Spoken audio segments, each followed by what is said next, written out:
จากนักร้องคนเก่าเมื่อยามท่านเหงาทีวีฟังเสียงเพลงนี้จะกล่อมยามนอนน้องคนจนขาดคนเห็นใจอยากให้พี่น้องหักพนมท้องนักร้องคนนี้ช่วยเสียช่วยเสริมเติมส่งให้ได้ดำรงชีวีอยู่หน้าเวทีแห่งนี้ต่อไปวอนฝากเพื่อนเพลงจงช่วยอุดหนุนคำคุณไว้ก่อนจะฝากบทกลอนแทนคำขอบใจ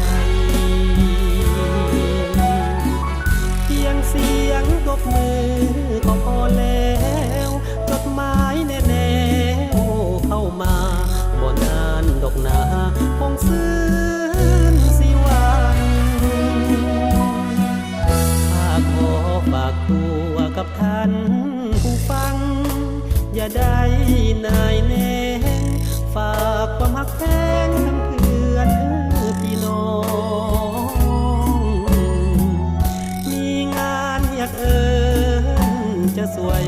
ด้วยความปลื้มใจสนองแฟนพนมทองโปรดจงเห็นใจ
อย่าได้